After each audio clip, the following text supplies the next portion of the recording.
Saturday அக்கா பொண்ணோட dance அரங்கேற்றம் முடிஞ்சதுக்கப்புறம், நைட் அக்கா வீட்லயே ஸ்டே பண்ணிட்டோம். எங்களோட ஒவ்வொருத்தர் வீடுமே பார்த்தீங்கன்னா, 2, 2 1/2 மணி நேரம் ட்ராவல் பண்ணி வர அளவுக்கு டிஸ்டன்ஸா தான் இருக்கு. வந்த உடனே போகக்கூடிய அளவு தூரத்தில யாரோட வீடுமே வந்து கிடையாது. ஸோ நெறைய பேர் கேட்பீங்க, உங்களுக்கு மட்டும் எப்படி ஃபங்ஷன் வருது? இந்த மாரி மீட் பண்ணிட்டே இருக்கீங்கன்னு.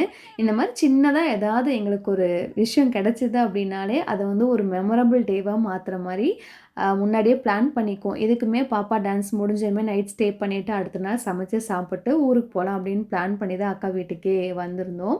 ஸோ இந்த மாரி தான் நாங்க ஒவ்வொரு டைமும் வந்து மீட் பண்ணிப்போம். எங்களுக்கும் வந்து ஒருத்தர் ஒருத்தர் பார்த்த மாரி இருக்கும். நெறைய விஷயங்கள் ஒரு நைட்ல பேசுற மாரி ரொம்ப நல்லாருக்கும் மனசுக்கு. அன்னைக்கு காலையிலயுமே பார்த்தீங்கன்னா, அக்கா வீட்டு தோட்டம் பெருசா இருக்கும். குட்டீஸ்லாம் கூட்டிட்டு போயிட்டு தோட்டம்லாம் சுத்தி பார்த்துட்டு, மதிய சாப்பாட்டுக்கெல்லாம் ரெடி பண்ணிட்டு இருந்தாங்க. காலையில இட்லி, சாம்பார் வச்சிருந்தாங்க. நான் வந்து புதினா சட்னி அரைச்சு காலையில சாப்பாட்டு வேலைய முடிச்சுட்டோம். மதியம் என்ன செஞ்சேன்னு நாளைக்கு வீடியோல காமிக்கிறேன்.